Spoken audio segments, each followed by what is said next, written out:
Hello friends, मैं हूं मिहिर व्यास और फिर से स्वागत है आप लोगों का मेरी इस यूट्यूब चैनल के अंदर। तो फ्रेंड्स, हम लोगों ने अभी एक्मा स्क्रिप्ट की जो सीरीज है, प्लेलिस्ट है, वो स्टार्ट किया है। उसमें ट्यूटोरियल्स हम लोग देख रहे हैं, जिसमें 2 वीडियोस अपलोड हो चुके हैं। तो पहला इंट्रोडक्शन था और दूसरा हमने वेरिएबल्स किस तरह से इंट्रोड्यूस हुए, किस तरह से डिक्लेयर कर सकते हैं, उसका एक स्टैंडर्ड जो एक्मा ने दिया उसके बारे में हम लोग बात कर रहे हैं। तो पहला वीडियो उसके बारे में हो चुका है। अब हमें हमारी जो कहानी थी, जो मैंने पहले एपिसोड में रखा था, पहले वीडियो के अंदर हमने रखा था, तो अब उस कहानी को आगे लेके चलना है और बाकी का जो है वेरिएबल्स वो हम लोग इस वीडियो में कंप्लीट करेंगे कि किस तरह से वो स्टैंडर्ड दिया गया था। तो अगर आप ये वीडियो पहली बार देखने के लिए आए हो और मैं जो कहानी सुनाऊंगा तो वो आधी कहानी आपको सुनने को मिलेगी, तो पूरी कहानी जाननी है तो पिछला वीडियो भी एक बार देख लेना और कंटेंट अच्छा लगे तो सब्सक्राइब कर लेना।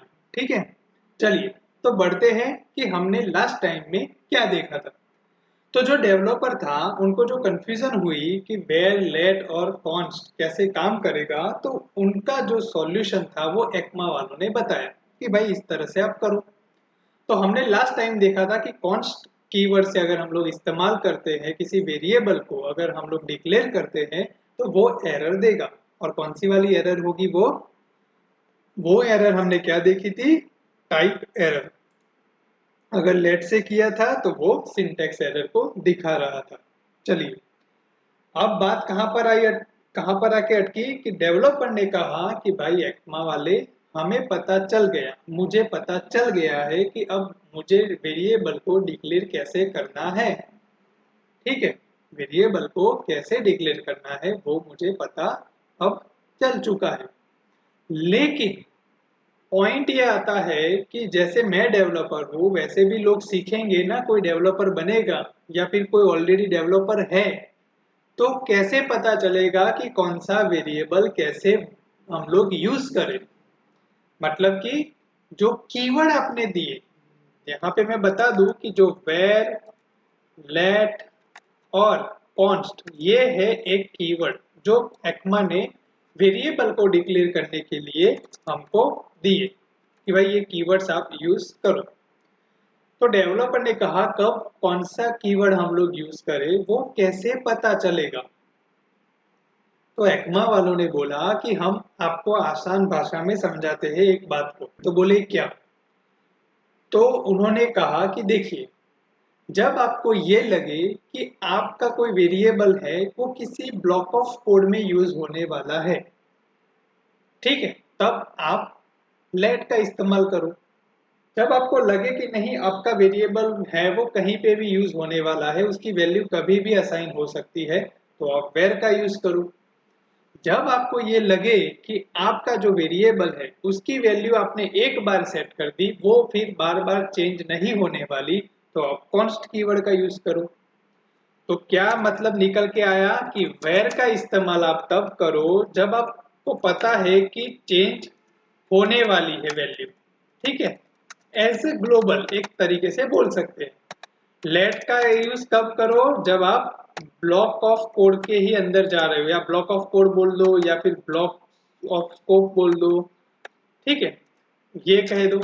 और कॉन्स्ट कि जब आपकी वैल्यू जो है चेंज नहीं होने वाली, तब आप कॉन्स्ट का इस्तेमाल करो। डेवलपर वापस कंफ्यूज, बोले पता नहीं चला कुछ भी मुझे, आप अच्छे से समझाइए। तो फिर उन्होंने कहा अभी हम लोग आपको समझाते हैं कि क्या है। चलिए, सबसे पहले मैं यहाँ पे लेता हूँ where x is equal to 15। मैंने यहाँ पे 15 ले लिया। अब क्या करेंगे हम लोग? डॉक्यूमेंट डॉट राइट करते हैं या फिर हम लोग कंसोल भी कर सकते हैं, उसमें तो कोई प्रॉब्लम है नहीं, परेशानी है नहीं हमारे लिए। राइट करना है हमें और x की वैल्यू यहाँ पे हमने लिख दी है। रिफ्रेश करेंगे यहाँ पे तो हमें ब्राउजर में 15 यहाँ पे मिल जाएंगे, यहाँ तक तो कोई प्रॉब्लम नहीं है। अब क्या करते हैं, मान लो कि मैं यहाँ पे एक कंडीशन लिखता हूँ, इफ x ग्रेटर देन, अगर मेरा 10 है तो क्या होना चाहिए। तो यहाँ पे मैं एक चीज करता हूँ, where x is equal to, मैं यहाँ पे 20 कर देता हूँ। ठीक है, यहाँ पे ये कोड किस तरह से वर्क करेगा मेरा? कि पहले लिख देते फिर आपको एक्सप्लेन करता हूँ। अब ये कंडीशन क्या है कि अगर x की वैल्यू 10 से ज्यादा है तो मेरा x वापस अपडेट होके 20 हो जाएगा और मुझे यहाँ पे डॉक्यूमेंट डॉट राइट मैंने जो x लिखा है उसमें उसका आउटपुट दिखेगा। रिफ्रेश किया तो क्या आया, 20 आया। इसको थोड़ा और अच्छे से करते हैं, हम लोग कॉन्केट करवा देते हैं यहाँ पे कि इफ करेंगे ताकि हमें पता चले कि इफ वाले ब्लॉक में जो x है वो यहाँ पे प्रिंट हो रहा है। चलिए हो गया। यहाँ पे थोड़ा और कुछ नया कर देते हैं, यहाँ पे ब्रेक लगा देते हैं। इसीलिए आप कंसोल करो वो ज़्यादा अच्छा है क्योंकि वो ऑटोमेटिक नई लाइन में आपको आउटपुट लाके दिखा देगा। लेकिन खैर यहाँ पे आपको ब्राउजर में अच्छे से दिखेगा, इसके लिए मैं यहाँ पे ब्राउजर में रन करवा रहा हूँ। चलिए 15 आ गया और इफ के अंदर 20 यहाँ पे वो भी आ गया। अब क्या होगा कि अब ये है कि x की जो वैल्यू है वो 15 थी और हमने कंडीशन क्या लगाई, अगर x 10 से ज्यादा है तो वो 20 हो जाएंगे। और हमने जो x लिया है वेरिएबल वो है where। ओके, तो where का जो फुल फॉर्म निकल के आता है वो होता है मीनिंग वेरिएबल, उसका शॉर्ट फॉर्म where यहाँ पे कीवर्ड के तौर पे यूज होता है। तो यहाँ पे एक और चीज करता हूं मैं, डॉक्यूमेंट डॉट राइट जो x है उसको इफ के बाद यहाँ पे प्रिंट करवाता हूँ। फिर से एक बार रिफ्रेश करेंगे तो क्या आता है, 20 ही आएगा क्योंकि वेयर से अगर हमने किसी वेरिएबल को डिक्लेयर किया है तो वो वैल्यू को ओवरराइट करेगा। इस वजह से वहां पे x जो है वो 20 होके ही अब प्रिंट हो रहा है। ओके, यहाँ तक क्लियर हो गया। अब डेवलपर ने कहा चलो वेयर की बात तो मैं समझ गया, लेकिन लेट में क्या होगा, आपने जो बोला ब्लॉक ऑफ कोड उसका मतलब क्या। तब एक्मा वाले ने कहा कि ये देखिए वेयर है वहां पे मैं अभी के लिए लेट कर देता हूँ। ध्यान से देखना, मैं उसी के कोड के अंदर चेंजेस कर रहा हूँ। मैं यहाँ पे लेट कर देता हूँ दोनों जगह पे, ऊपर भी मैंने लेट कर दिया और इफ के अंदर जो एक्स था उसमें भी मैंने लेट कर दिया। अब सबसे पहला पॉइंट क्या, पहले वीडियो में हमने ये देखा था कि अगर हमने सेम वेरिएबल लेट से डिक्लेयर किया है तो वो तो एरर देता है, सिंटैक्स एरर की आइडेंटिफायर ऑलरेडी डिक्लेयर्ड ऐसे एरर आ रही थी। आइडेंटिफायर जो एक्स था वो ऑलरेडी यहाँ पे डिक्लेयर है ऐसा एरर आएगा। लेकिन अब देखिए यहाँ पे एडिटर्स भी एरर नहीं दिखा रहा, मतलब कि हमने सेम वेरिएबल लेट से डिक्लेयर किया है उसके बावजूद एडिटर एरर नहीं दिखा रहा है। तो अब मैं यहाँ पे जाके रिफ्रेश करता हूं तो देखिए पहले 15 था हमारा, आ गया। फिर इफ कंडीशन में गया तो 20 आया वहां पे और वापस वो 15 दे रहा है। वेयर के केस में क्या आ रहा था, 20 आ रहा था। इस केस में क्या आ रहा है, 15 आ रहा है। ऐसा क्यों? तो अब मैं समझाता हूं कि लेट का ये जो ब्लॉक ऑफ कोड या ब्लॉक ऑफ जो स्कोप है वो कैसे काम करता है।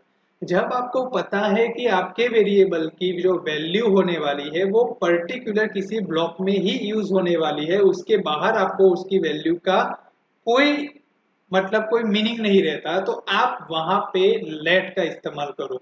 जैसे कि यहाँ पे हमने जो पहला x था उसको लेट यहाँ पे कंसीडर कर दिया और इफ ब्लॉक के अंदर हमने यहाँ पे लेट वापस से x लिया, तो इसका मतलब ये जो x की वैल्यू 20 है वो वैल्यू सिर्फ और सिर्फ इफ के इतने ब्लॉक में ही वो यूजफुल होने वाली है, उसके बाहर नहीं होने वाली।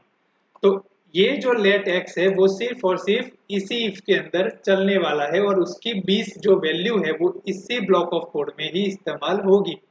लेकिन जैसे ही हम ब्लॉक से बाहर निकले और वापस मैंने x को प्रिंट करवाया तो उसने कौन सा x लिया, जो पहले x 15 था वो लिया। अब ये 20 वाले का जो स्कोप है इस वेरिएबल का वो इफ के बाहर नहीं है जो कि वेयर में होता था। लेकिन लेट जब आप कंसीडर करोगे किसी ब्लॉक ऑफ कोड के अंदर तो फिर उसकी बाहर जब आप जाओगे उस ब्लॉक ऑफ कोड के बाहर तो वो वाले वेरिएबल की वैल्यू आपको नहीं मिलेगी। अब मैं काम करता हूं यहां से इस चीज को कमेंट कर देता हूं। अब मैं रिफ्रेश करता हूं तो देखिए क्या एरर आ रही है, reference error x is not defined. ये रेफरेंस एरर आ गई आपकी, x इज नॉट डिफाइंड। क्यों? क्योंकि देखिए यहाँ पे जो x हमने लिया लेट x करके, अब यहाँ पे प्रॉब्लम होगा इफ में x मिलेगा नहीं उसको। ठीक है, तो अब हम लोग क्या करते हैं चेक करने के लिए, ट्रू। यहाँ पे हमने ट्रू डाल दिया, मतलब कि बाय डिफॉल्ट हमारी कंडीशन सही रहेगी। अब देखो 20 मिला, लेकिन यहाँ पे रेफरेंस एरर अभी भी मिल रही है। कौन सी मिल रही है? यहाँ पे अब आ गया एक्स डिफाइन ही नहीं है। समझ गए? तो आपका लेट एक्स वर्क कर रहा है, लेकिन कहाँ पे वर्क कर रहा है? सिर्फ ब्लॉक ऑफ कोड में, इफ के अंदर। जैसे ही बाहर गया उसको एक्स मिला ही नहीं। अब आप बोलोगे कि यार ये तो एक्स तो है ना, लेकिन वो लेट से डिक्लेयर है। अब यही चीज मैं वेर से कर दूं, वेर से करूंगा, रिफ्रेश करेंगे तो देखिए 20 मिल गया हमको नीचे। तो आप वेर से करोगे जब आपको पता है कि आपकी वैल्यू जो है वेरिएबल की वो चेंज कभी भी हो सकती है आपके प्रोग्रामिंग के अंदर, कहीं पे भी वो यूज हो सकता है, तो आप वेर का इस्तेमाल करो। अगर आपको पता है कि वो एक ब्लॉक ऑफ कोड के लिए या किसी पर्टिकुलर फंक्शन के लिए, किसी इफ एल्स के लिए, किसी फॉर लूप में ही काम करने वाला है, तो फिर आप लेट का इस्तेमाल करो। अब बोले कॉन्स्ट का, तो जो कॉन्स्ट है, अब उससे पहले लेट, आपको ये क्वेश्चन होगा कि ये लेट कीवर्ड क्या है, लेट कहाँ से आ गया? जैसे वेर, वेरिएबल का वेर, तो लेट का क्या? लेट का ऐसा कोई वर्ड नहीं है, लेकिन एक वर्ड होता है इंग्लिश के अंदर लेटिंग करके। इसका मतलब क्या होता है? एलो करना, वैल्यू को एलो करना, किसी चीज को असाइन करना, एलो करना। इसके शॉर्ट फॉर्म से लेट यहाँ पे बना, लेटिंग से। तो ये लेट क्या करता है? असाइन करता है, एलो करता है आपको। तो यहाँ पे ब्लॉक ऑफ कोड में उसने एलो कर दिया कि ये चीज चलेगी, लेकिन ब्लॉक ऑफ कोड के बाहर नहीं चलेगी। तो जब आप किसी वेरिएबल को लेट से असाइन करोगे या डिक्लेयर करोगे, तो उसका स्कोप उसमें ही सीमित रह जाएगा। मतलब जैसे हमने ऊपर वाला 15 वाला जो एक्स है उसको लेट किया है, तो बाहर के कोड में वो एक्स चलेगा, लेकिन इफ के अंदर जब वापस लेट एक्स आया तो वो 20 उसी कोड के अंदर लेगा, उसी ब्लॉक ऑफ कोड में लेगा, बाहर उसकी वैल्यू नहीं लेगा, बाहर वापस वो 15 वाली वैल्यू लेगा। चलिए समझ में आ गया होगा। अब आप कॉन्स्ट की बात करते हैं, तो कॉन्स्ट जैसे ही नाम है उसका फुल फॉर्म है कांस्टेंट। तो कॉन्स्ट कीवर्ड क्या करता है? डेवलपर ने पूछा एक्मा वालों से कि भाई अब क्या होगा, हमारा कॉन्स्ट कैसे वर्क करेगा? तो उन्होंने बोला कि जब आपको पता है कि आपकी वैल्यू, आपके वेरिएबल की जो वैल्यू है वो कभी भी चेंज नहीं होने वाली, आपने फिक्स रखी है, तब आप कॉन्स्ट का इस्तेमाल करो कि उसको कोई चेंज नहीं करने वाला या चेंज होने वाली नहीं है, तब आप कॉन्स्ट को रखो। मतलब ये कि मैंने यहाँ पे कॉन्स्ट करके एक्स यहाँ पे डाल दिया। चलिए रिफ्रेश करते हैं हम लोग यहाँ पे पेज में, तो वो 15 यहाँ पे प्रिंट हो रहा है पहले, फिर 20 आया, वो तो लेट से है, और वापस भी वो 15 ही आया। अब मैं यहाँ पे लेट की जगह पे अंदर कॉन्स्ट कर देता हूँ, तो क्या हो गया? रिफ्रेश करेंगे, ये देखिए। क्यों? क्योंकि लेट और कॉन्स्ट ब्लॉक ऑफ कोड में सिमिलर चलेंगे, उसमें कोई दिक्कत नहीं आने वाली। लेकिन अगर मैंने यहाँ पे इफ को बंद कर दिया है और अब कॉन्स्ट एक्स करने जाऊंगा, तो वो एरर देगा कि आप अब कांस्टेंट वैल्यू को चेंज नहीं करवा सकते। वो 15 है तो वो 15 ही रहेगी, अब उसको आप चेंज नहीं करवा सकते। अब मान लो कि इफ के अंदर मैंने सिंपल एक्स रखा है, कोई डिक्लेरेशन नहीं है उसका, तो 15 आया, लेकिन असाइनमेंट टू कांस्टेंट वेरिएबल, यहाँ पे एरर आ जाएगी। क्यों? क्योंकि देखो आपने यहाँ पे कीवर्ड लिया है और यहाँ पे कीवर्ड हटा दिया, एक्स सिंपल रखा है ब्लॉक ऑफ कोड में। तो ये क्या समझेगा, जब मेरा एक्स कांस्टेंट है तब इसकी वैल्यू 15 है, तो ये 20 नहीं लूंगा, मैं 15 ही रहने दूंगा इस x की वैल्यू को। तो वो बोलेगा आप चेंज नहीं कर सकते, इसलिए ये एरर आएगी आपकी कि असाइनमेंट टू कांस्टेंट वेरिएबल, यहाँ पे ये नहीं चलेगा। अब मान लो कि इसी चीज को अगर हम लोग लेट से कर देते हैं तो क्या होगा? रिफ्रेश करेंगे तो 15 20 20 इस तरह से वो चलेगा, उसमें कोई दिक्कत नहीं आएगी। वो तो हमें भी पता है कि लेट एक्स करो और उसी वेरिएबल को आप किसी भी डिक्लेरेशन के बिना यूज करो तो वो ओवरराइड करेगा वेर के जैसे। लेकिन वापस अगर लेट से किया तो वो ब्लॉक ऑफ कोड के अंदर उसी उतने स्कोप में वो काम करेगा। तो यहाँ पे आपको क्लियर हो गया। तो एक समरी देख ले हम लोग यहाँ पे कि वेर का मतलब वेरिएबल, लेट का मतलब लेटिंग के वर्ड से यूज हुआ शॉर्ट फॉर्म, और कॉन्स्ट मतलब कांस्टेंट वैल्यू। कब यूज करना है वेर? तब यूज करना है जब आपको पता है कि आपके वेरिएबल की जो वैल्यू है वो कभी भी चेंज हो सकती है अपनी रिक्वायरमेंट के हिसाब से, आउटपुट जिस हिसाब से चाहिए, तो वेर का इस्तेमाल करो। लेट का इस्तेमाल तब करो जब आपको किसी पर्टिकुलर ब्लॉक ऑफ कोड में ही वो वैल्यू चाहिए, बाकी वो वैल्यू नहीं चाहिए तो आप लेट का इस्तेमाल करो। और जब आपको पता है कि आपकी कोई वैल्यू कांस्टेंट रहने वाली है, उसको चेंज नहीं करवाना है, तो आप कॉन्स्ट कीवर्ड का इस्तेमाल कर सकते हो। अब ये वीडियो जो देख रहे हैं उनको पता है कि अगर रिएक्ट थोड़ा बहुत उन्होंने देखा होगा या सीखा होगा, कुछ भी हो, तो देखना जनरली रिएक्ट जेएस के अंदर जो भी फंक्शंस बनते हैं या जो भी आप एरेज लेते हो उसमें ज्यादातर कॉन्स्ट कीवर्ड का इस्तेमाल होता है। उसका रीजन ये है कि आपने जो फंक्शंस डिफाइन किए, जो एरेज डिफाइन किए, उसकी वैल्यूज आप चेंज करवाना नहीं चाहते, इसलिए कॉन्स्ट से आप लोग चलते हो। और फिर अगर एरे लिया है तो उस एरे में पुश रिमूव करना वो सब आप ऑपरेशन करवा सकते हो। यही रीजन है कि रिएक्ट में ज्यादातर लेट कॉन्स्ट के इस्तेमाल ज्यादा होते हैं। ठीक है, तो ये था हमारा वेरिएबल का यहाँ पे वीडियो, जहाँ पे किस तरह से वेर लेट और कॉन्स्ट यूज होते हैं, कब क्या यूज करना चाहिए वो भी मैंने बताया, डिफरेंस भी यहाँ पे बता दिया कि किस तरह से वो चलेंगे, डिफरेंस क्या है। इंटरव्यू के पर्पज से भी ये चीज आपकी आ सकती है कि भाई वेरिएबल्स जो है वेर लेट और कॉन्स्ट, उनमें डिफरेंस क्या है, आप बताइए किस तरह से वो चलते हैं। तो ये बहुत ही इंपॉर्टेंट पॉइंट है, वेरिएबल्स डिक्लेरेशन कैसे करेंगे। तो एक्मा वालों ने ये वाला पार्ट यहाँ पे बता दिया। ठीक है, तो अब हम लोग मिलेंगे हमारे अगले वीडियो के अंदर, कुछ नया टॉपिक लेके आएंगे एक्मा वालों ने जो भी स्टैंडर्ड दिया है उसके ऊपर। ठीक है, तो मिलेंगे अगले वीडियो में। Thanks for watching this video, take care and bye bye.